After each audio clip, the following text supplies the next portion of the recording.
हम चुनाव में खड़े हैं, हम चुनाव में खड़े हैं, आम जनता का भला करने पर अड़े हैं। पिछले चुनाव की तरह इस बार भी झूठ की मुठ पकड़े हैं। जीत गए तो लोकतंत्र की अंगूठी में हीरे की तरह जड़े। भारत के हम सिपाही दबकर नहीं रहेंगे, इन दुष्ट चीनियों को लड़कर खदेड़ देंगे। ये रामकृष्ण गौतम गांधी की जन्म धरती, मिट्टी यहाँ की सोना चांदी से होड़ करती।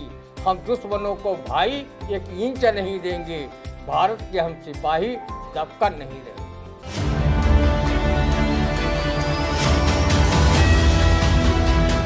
नमस्कार, स्वागत है आप सभी का आई इंडिया के खास कार्यक्रम रंदा में। खबरों पर रंदा चलाने के लिए आई इंडिया के स्टूडियो में मौजूद है वरिष्ठ पत्रकार, कवि एवं रंगकर्मी ज्ञान प्रकाश सिंह प्रतीक जी। तो प्रतीक जी, आपका बहुत बहुत स्वागत है आज के रंदा के कार्यक्रम में। तो पहली खबर की शुरुआत करेंगे, जहां बसपा सुप्रीमो मायावती ने कहा कि बसपा अपने बलबूते अकेले लड़ेगी दिल्ली चुनाव। अब बसपा का हाथी अकेले लड़ेगा, वो भी दिल्ली का चुनाव, इस पर क्या कहेगा, सुनते हैं रंदा।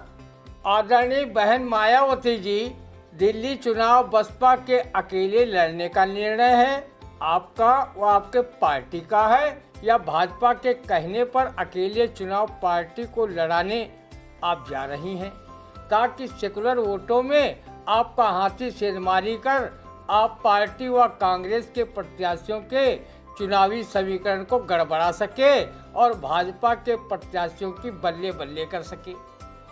जिस राज्य में विधानसभा के चुनाव हुए हैं वहाँ आपका मरियल हाथी कोई करिश्मा नहीं दिखा सका। चुनावी परिणाम में आपके हाथी को अंडा नसीब हुआ। रंदा इस बात से दुखी है कि प्यारी बहना जी का हाथी दिल्ली के चुनाव में गोल गोल अंडा न पा जाए। वैसे चुनाव में हार जीत लगी ही रहती है, बसपा जीत जाए या हार जाए कोई आश्चर्य की बात नहीं। रंदा तो हर राजनीतिक दल का शुभचिंतक व आलोचक है, वो किसी भी राजनीतिक दल का सदस्य भी नहीं है। रंदा बसपा का राती माती हथिया यूँ कह के घर जाए वाला नज़ारा 2007 वाला कब देखेगा। 2007 के विधानसभा चुनाव में ये हाथी नहीं गणेश है, ब्रह्मा विष्णु महेश है। ब्राह्मण शंख बजाएगा, हाथी बढ़ता जाएगा के नारे के साथ उत्तर प्रदेश में बसपा ने चुनाव जीतकर पूर्ण बहुमत की सरकार बनाई थी। 2012 में सपा के हाथों पराजित होने के बाद बसपा का हाथी दिनों दिन इतना कमज़ोर और मरियल होता गया कि उसे किसी भी राज्य में आंसू पोंछने लायक सीटें कौन कहे। अब चुनाव परिणामों में उसे सिर्फ अंडा मिल रहा है। दिल्ली का चुनाव अब दूर नहीं है। 8 फरवरी को मतगणना के दौरान देख लेना कि कौन दल कितने पानी में है, किस दल के सिर पर जीत का सेहरा सजता है और कौन सा दल हार का ठिकरा लेकर किस पर फोड़ता है, देखने वाली बात होगी। बसपा जैसे दलों को किसी राज्य में चुनाव लड़ाने से पूर्व उसकी समीक्षा करनी चाहिए कि वो एक भी सीट निकालने में अपने को सक्षम पा रही है या फिर चुनाव परिणामों के बाद खिसियानी बिल्ली खंभा नोचे की कहावत की तर्ज पर अपनी हार का ठीकरा दूसरे के सिर पर फोड़ने में आगे आ रही है। बसपा में जमीनी जनाधार वाले नेता तो पहले ही पार्टी छोड़कर अन्य दलों में चले गए हैं। बसपा को ही अपना परिवार मानने वाली बहन मायावती खुद परिवारवाद के मोह से नहीं उबर पाई हैं। उन्होंने अपने भाई आनंद व भतीजे आकाश आनंद को पार्टी में बड़ा पद देकर भविष्य का वारिस घोषित कर दिया है। वहीं बसपा को सबसे ज़्यादा हानि मेरठ के सांसद चंद्रशेखर आज़ाद उर्फ रावण की पार्टी आज़ाद समाज पार्टी पहुंचा रही है। Baspa supremo Mayawati ED CBI से इतना भयभीत हैं कि वो भाजपा की नीतियों कार्यक्रमों का खुलकर विरोध नहीं कर पा रही हैं, जिसकी वजह से विपक्षी बसपा पर भाजपा की बी टीम होने का आरोप लगा रही है। भाजपा को खुश करने के लिए अगर किसी दल को ज़्यादा कोसती हैं तो वो है कांग्रेस पार्टी, क्योंकि मायावती को भय है कि कहीं उनका सुजाती वोट बैंक भी देर से बेर अपनी पुरानी पार्टी कांग्रेस में न चला जाए। उनके द्वारा दिए जा रहे बयानों की अगर समीक्षा कर लें तो स्वतः पता चल जाएगा कि अंदर खाने वो किस पार्टी की मददगार बनी हुई हैं। रंदा बसपा सुप्रीमो मायावती की काफ़ी इज्जत करता है। उनका शासनकाल कानून व्यवस्था के मामले में काफ़ी अच्छा था। वो कड़क मुख्यमंत्री थी। अधिकारी वर्ग उनके शासन में गलत काम करने से डरता था। रंदा दिल्ली के विधानसभा के चुनावी जंग में उतरे चुनावबाज प्रत्याशियों को कवि अवनीश मिश्र की ये व्यंग्यात्मक कविता साभार सुना रहा है, जिसमें सच्चाई के दर्शन भी होते दिख रहे हैं। हम चुनाव में खड़े हैं, हम चुनाव में खड़े हैं, आम जनता का भला करने पर अड़े हैं। पिछले चुनाव की तरह इस बार भी झूठ की मूठ पकड़े हैं। जीत गए तो लोकतंत्र की अंगूठी में हीरे की तरह जड़े, अन्यथा राजनीति के बियाबान में 5 साल तक औंधे मुँह पड़े हैं। हम सभी दलों की यात्रा कर चुके हैं। जनता की भलाई के लिए आगे पीछे से आवश्यकता अनुसार झुके हैं, चलते ही रहे हैं, बिल्कुल नहीं रुके हैं। पुरुषों से घिरे हैं, महिलाओं के कल्याण में संलग्न हैं, न चुकेंगे न चुके हैं। ओ मेरे मतदाताओं, आपका वोट ही हमारा भविष्य है, अपना वर्तमान है। हम आपको विश्वास दिलाते हैं कि जीतने के बाद भी हम जैसे आज हैं वैसे ही रहेंगे, और आप भी जैसे आज हैं वैसे ही रहेंगे। हम लोकतंत्र की लहलहाती हुई फसल हैं, झंडा बरदार हैं, और आप सब हमारे लिए खेत हैं, खाद हैं, खरपतवार हैं। हम लोकतंत्र की लहलहाती हुई फसल है, झंडा बरदार है, और आप सब हमारे लिए खेत हैं, खाद है, खर पतवार है। फिलहाल आपको बताएं कि दिल्ली में जो चुनाव होने जा रहे हैं, उस चुनाव में बसपा ने कहा है कि वह दिल्ली का चुनाव अकेले लड़ेंगे, लेकिन बसपा पर गंभीर आरोप भी लगते हैं कि बसपा जो है वो भाजपा की बी टीम बताई जाती है। फिलहाल मायावती को जिस तरह से अंडा मिल रहा है, उस अंडे पर दिल्ली में क्या मिलेगा, क्या खेल बिगाड़ेंगी या उन्हें कुछ सीटें मिलेंगी या मामला कुछ और होगा। फिलहाल ये दिल्ली का चुनाव है, लेकिन रंदा ने जो बताया, नेता जो कह रहे हैं कि खाद है, खरपतवार है। फिलहाल अगली खबर, जहां आगरा में उत्तर प्रदेश माध्यमिक शिक्षक संघ के 3 दिवसीय राज्य सम्मेलन के शुभारंभ के अवसर पर रक्षा मंत्री राजनाथ सिंह ने कहा कि अपनी छवि बनाकर रखे शिक्षक, उन पर बड़ी जिम्मेदारी है। अब शिक्षकों पर तो जिम्मेदारी भाई है ही है, और काफ़ी बड़ी नहीं, क्योंकि सबको सिखाने वाले, बनाने वाले गुरु ही हैं। तो इन गुरुओं पर क्या कहेंगे रंदा, सुनते हैं। यही बात तो आपसे भी रंदा जैसे देशभक्त लोग कह रहे हैं कि रक्षा मंत्री जी, आप पर देश की रक्षा की बड़ी जिम्मेदारी है, अपनी छवि बचा कर रखें। शिक्षकों की छवि पुरातन युग से लेकर आज तक काफ़ी अच्छी रही है। वो ईमानदारी के साथ अपने कर्तव्य का निर्वहन कर रहे हैं। उन्हें शिक्षकों को शिक्षा देने की कोई ज़्यादा आवश्यकता नहीं, क्योंकि गुरुजनों की तुलना ब्रह्मा विष्णु महेश से की गई है। गुरुजनों को युग निर्माता माना जाता है। आप शिक्षकों की छवि और जिम्मेदारी की याद दिलाने से पूर्व अपनी छवि और जिम्मेदारी के विषय में गंभीरता से सोचते तो आपके रक्षा मंत्री रहते हुए चीन लद्दाख के निकट भारतीय सीमा में घुसकर अपने 2 कस्बे न बसा लेता। जब चीन भारतीय सीमा में कस्बे बसा रहा था तो उस समय आपकी खुफिया एजेंसियां कहां सोई हुई थी, जिन्हें सालों साल पता ही नहीं चला कि चीन भारतीय सीमा में घुसकर कस्बे बसा रहा है। आपको खुलकर चीन का विरोध भी नहीं कर पा रहे हैं। एक हमारे देश के विश्व गुरु प्रधानमंत्री नरेंद्र मोदी दुनिया भर में घूम घूम कर डंकापत बने हुए हैं, जो चीन की भारत विरोधी गतिविधियों पर चाइना का चा तक नहीं बोल पा रहे हैं। जैसे वो 1 साल से अधिक मणिपुर में हो रही हिंसा पर मणिपुर का मां नहीं बोल पाते हैं। जब विपक्षी दलों ने चीन की भारतीय सीमा में घुसपैठ का मुद्दा उठाया तो पीएम नरेंद्र मोदी उल्टे चीन को क्लीन चिट देने लगे कि हमारे सीमा में न तो कोई घुसा है और न ही किसी ने घुसपैठ की है। पीएम के इस बयान से साम्राज्यवादी व अतिक्रमणकारी चीन की मंशा को और बल मिला। कई पॉइंटों तक भारतीय सीमा में भारतीय सैनिकों की गश्त रोक दी गई, जिसके लिए सैन्य स्तर पर अनेकों बैठकें हुई। सीमा विवाद को लेकर कहां तक दोनों देशों के बीच मामला सुलझा, या तो रक्षा मंत्री बता सकते हैं या विदेश मंत्री। रंदा जैसे लोग क्या बताएंगे, जिन्हें हमारे शासन सत्ता में बैठे नेता ही स्वयं गुमराह कर रहे हैं। अब जब भारतीय सीमा में चीन द्वारा 2 कस्बा बसाए जाने की बात का खुलासा हो गया है और पीएम का झूठ देश की जनता के सामने आ गया है, जिन्होंने चीन घुसपैठ पर कहा था भारतीय सीमा में न कोई घुसा है न किसी ने घुसपैठ की है। अगर चीन ने घुसपैठ नहीं की तो क्या ये कस्बा बिना घुसपैठ किए ही चीन ने भारतीय सीमा में बना लिए? चीन के राष्ट्रपति जिनपिंग तो पीएम नरेंद्र मोदी के गहरे दोस्त हैं। उन्होंने उन्हें गुजरात ले जाकर अपने साथ झूले में झुलाया था।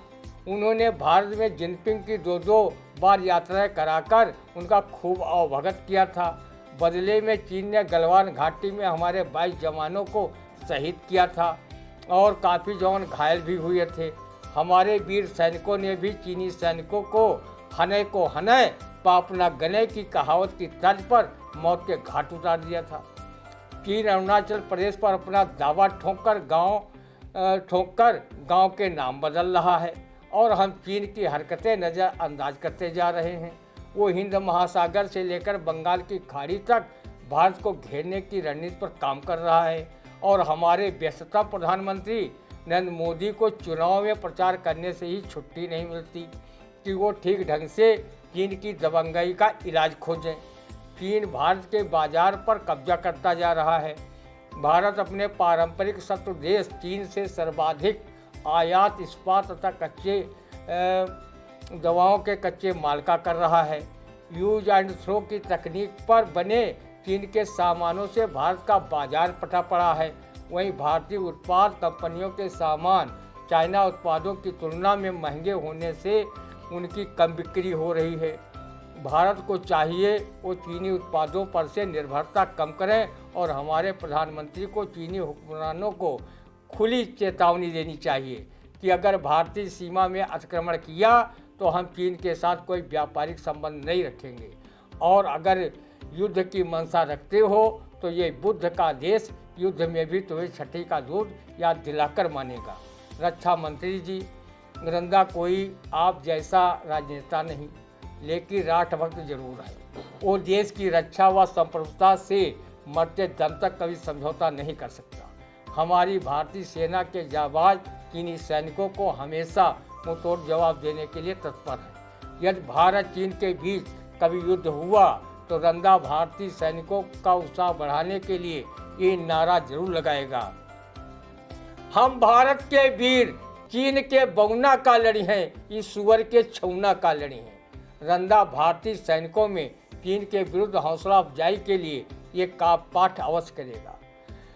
भारत के हम सिपाही दबकर नहीं रहेंगे, इन दुष्ट चीनियों को लड़कर खदेड़ देंगे। ये रामकृष्ण गौतम गांधी की जन्म धरती, मिट्टी यहाँ की सोना चांदी से होड़ करती। हम दुश्मनों को भाई 1 इंच नहीं देंगे, भारत के हम सिपाही दबकर नहीं रहेंगे। नेता सुभाष जी की ये जन्मभूमि आली, राइफल लिए डटे हैं पंजाबी और बंगाली। राणा प्रताप वंशज वो राजपूत दौड़े, सिख और मराठे सीने हैं जिनके चौड़े। बीजिंग तलक तुम्हारा पीछा नहीं छोड़ेंगे, भारत के हम सिपाही दबकर नहीं रहेंगे, इन दुष्ट चीनियों को लड़कर खदेड़ देंगे। पाकिस्तानी लोग कुछ निपक्ष बोलते हैं, जो शस्त्र हमें देते उन सबको रोकते हैं। उत्तर कोरिया ब्रिटिश भी कुछ उनकी ये हाकते हैं, भिखमंगे हो करके अरुणाचल मांगते हैं। हम 3 सिंह वाले गीदड़ से क्यों डरेंगे, भारत के हम सिपाही दबकर नहीं रहेंगे, इन दुष्ट चीनियों को लड़कर खदेड़ देंगे। मराठे वीर मुक्कों से मुंह को तोड़ देंगे, गुजराती गजब करके लद्दाख न छोड़ देंगे। उत्तर प्रदेश वाले उत्साह से लड़ेंगे, मोदी की नीतियों से जिनपिंग का सिर टूटेगा। राजनाथ गर्जना से उल्टे पांव वो भगेगा, चाहे जितने कष्ट आए उन सबको हम सहेंगे, भारत के हम सिपाही दबकर नहीं रहेंगे, इन दुष्ट चीनियों को लड़कर खदेड़ेंगे। बिल्कुल सही कहा। उत्तर प्रदेश वाले उत्साह से लड़ेंगे मोदी की नीतियों से, जिनपिंग का सिर टूटेगा, राजनाथ गर्जना से उल्टे पांव भागेगा, चाहे कितने कष्ट आए उन सबको हम सहेंगे, भारत के हम सिपाही दबकर नहीं जिएंगे, भारत के हम सिपाही दबकर नहीं जिएंगे। बड़ा संदेश दिया है।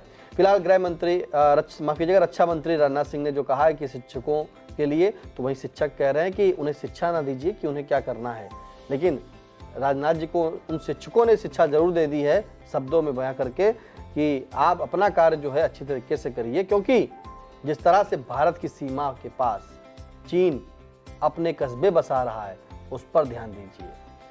चीन का सामान अधिकांश भारत में बिक रहा है, उस पर रोक लगाइए। चीन क्या कर रहा है भारत में उसको देखिए। आप भारत के जो लोग हैं, हम सभी लोग उन चीन को खदेड़ने का काम करेंगे। जब कोई त्यौहार आता है तो बयान आ जाते हैं कि रंदा जी कि चाइना झालर कोई न जलाए, चाइना का प्रयोग ना करे। अरे तो चाइना झालर आती क्यों है देश में जी, कहीं ना कहीं उन पे लगाम लगना चाहिए। जब आएंगी नहीं तो लोग खरीदेंगे नहीं। अब चाइना का माल यूज एंड थ्रो है, सस्ता में बिक रहा है, जो भारतीय हैं उसमें से कुछ खरीदना चाहते हैं तो भारत की झलक खरीदते बताते हैं महंगी पड़ती, तो भारत में प्रोडक्ट बने और भारत में बिके। जिस तरह से चीन हावी हो रहा है भारत पर, उसे हावी ना होने दे। ये रक्षा मंत्री राजनाथ सिंह से भी है गुहार और साथ में पीएम मोदी जी से भी गुहार है, क्योंकि जिस तरह से बताया कि कस्बे बसा रहा है वो चीन, कस्बे बसा लिया है, ऐसे कस्बों को हटाए। फिलहाल अगली खबर और जो बड़ी खबर और प्रेमी प्रेमिकाओं के लिए महत्वपूर्ण खबर वो है ओयो के होटलों में अविवाहित जोड़ों को नहीं मिलेगा प्रवेश। ये बड़ी खबर है उन प्रेमी प्रेमिकाओं के लिए, क्योंकि वैलेंटाइन डे आ रहा है और रंदा अब ओयो के बारे में बताएगा। भाई सुनते हैं रंदा के मुख से ओयो के होटलों में अविवाहित जोड़ों को नहीं मिलेगा प्रवेश पर क्या कहेगा रंदा, सुनते हैं। इस खबर से रंदा सरीखे करोड़ों करोड़ अखंड कुंवारों के साथ साथ हमारे सीएम योगी आदित्यनाथ, पश्चिम बंगाल की सीएम ममता बनर्जी व विवाहित कुंवारे प्रधानमंत्री नरेंद्र मोदी का दिल दुखाया है। ओयो होटलों के प्रबंध तंत्र का आरएसएस के प्रचारकों ने क्या पता नहीं क्या बिगाड़ा, जो उन्हें भी ओयो होटल में इस भरी कड़ाके की ठंड में आनंद फ्राई करने का मौका नसीब नहीं हो रहा है, क्योंकि वो भी अधिकांशतः कुंवारेपन की त्रासद जिंदगी जीते हैं। अपना हत्था जगन्नाथा की कहावत सिद्ध करने वालों को ओयो होटल में घुसने का सवाल ही नहीं। ओयो होटल के प्रबंध तंत्र ने रंदा जैसे करोड़ों अखंड रडुओं का राष्ट्रीय अपमान कर रहा है। रंदा जैसे रडुओं की आखिर गलती ही क्या है? कोई ससुर बेरोजगारी की वजह से अपनी लड़की ब्याहना ही नहीं चाहता। रंदा किसको अपनी प्रमाणित पत्नी बनाकर ओयो होटल में लाए? अगर वैवाहिक प्रमाण पत्र के साथ पत्नी लाने की जगह प्रेमिका लाने की बात होती तो रंदा भी एक आध प्रेमिका पटाकर ओयो होटल पहुंच जाता और वहां रंदा अपनी प्रेमिका के साथ होटल का लजीज व्यंजन उड़ाता और नरम गद्दों का आनंद मनोरंजक ढंग से उठाता और नैसर्गिक सुख की प्राप्ति करता। रंदा जैसे राष्ट्रीय स्तर के अखंड कुंवारों को कहीं लिव रिलेशन की छूट ओयो होटल का प्रबंध तंत्र दे देता तो वो किसी न किसी प्रेयसी को पटाकर इस होटल के स्वर्ग का दीदार अवश्य कराता। रंदा इसी से सब्र किए हुए है कि जब हमारे सीएम और पीएम को ओयो होटल के नियमानुसार उसका सुख नहीं मिलेगा तो रंदा जैसे साधारण अखंड कुंवारों को ओयो में प्रवेश नहीं मिलेगा तो कौन सा पहाड़ टूट पड़ेगा, ये उसके साथ राष्ट्रीय दुर्घटना घटित हो जाएगी। रंदा शादी संस्कार तो 8 प्रकार के होते हैं। अगर आपके होटल में रंदा सपत्नीक आना चाहे तो 8 प्रकारों में से किस प्रकार की शादी करे? वो बाजा गाजा बारात वाली शादी करे या गंधर्व या पैशाचिक विवाह से ही काम चल जाएगा, बता देना। रंदा को शायद महफूज रहमानी ने ऐसा मशवरा अपने शेरो शायरी में पहले ही दे दिया था, इसलिए उसने डरकर शादी नहीं की और ओयो होटल की शर्त पर खरा नहीं उतरा। अपनी बीवी का हक यूँ अदा कीजिए, अपनी बीवी का हक यूँ अदा कीजिए, काम उसके भी खुद ही किया कीजिए। जेब पैसे से पहले भरा कीजिए, उससे मिलने का फिर आसरा कीजिए। रोज की हो कमाई या हो मंथली, पाई पाई उसे रे दिया कीजिए। हादसा कोई हो जाए उसके वहाँ, सुन के बेहोश फौरन हुआ कीजिए। रात को जब वो जाया करे घूमने, लेके बच्चों को तारे गिना कीजिए। मायके जब चली जाए होके खफा, उसके घर जाके पैरों पड़ा कीजिए।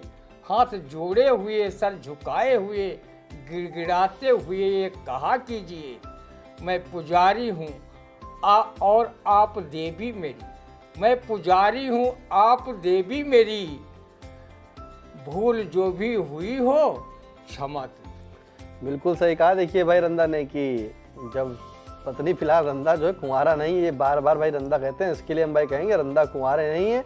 इनकी इस बातों पर मत जाइए, रंदा कुंवारा नहीं है। रंदा भैया वो पता नहीं, लेकिन रंदा कुंवारा नहीं है। फिलहाल मायके जब चली जाए होके खफा, ये पत्नी पर कह रहे हैं, मायके जब चली जाए होके खफा, उसके घर जाके पैरों पड़ा कीजिए। हाथ जोड़े हुए सर झुकाए हुए गिड़गिड़ाते हुए ये कहा कीजिए, मैं पुजारी हूँ आप देवी मेरी, भूल जो भी हुई हो क्षमा कीजिए, भूल जो भी हुई हो क्षमा कीजिए। फिलहाल कैसा लगा आज का रंदा, कमेंट करके जरूर बताइएगा। कोई सुझाव हो तो भी कमेंट के माध्यम से जरूर बताएं। और आपका अपना पसंदीदा चैनल आई इंडिया अब आपके मोबाइल पर, फेसबुक पर, इंस्टाग्राम पर और एक्स अकाउंट पर भी उपलब्ध है। तो खबरों से बने रहे अपडेट। तो आप हर जगह जो है आई इंडिया चैनल को करें फॉलो, इंस्टाग्राम पे फॉलो करें, फेसबुक पर फॉलो करें। सबसे बड़ी बात, यूट्यूब पर जाके सब्सक्राइब करें, नोटिफिकेशन बेल को ऑन करें और साथ में आई इंडिया पर जा करके सभी खबरों को देखें। सबसे पहले अपने मोबाइल में सीतापुर समेत लखीमपुर और हरदोई, देवरिया और पूरे उत्तर प्रदेश की खबरों से अपडेट रहें। फिलहाल अब दीजिए इजाजत, फिर मिलते हैं आपसे अगले रंदा के कार्यक्रम में। तब तक के लिए नमस्कार।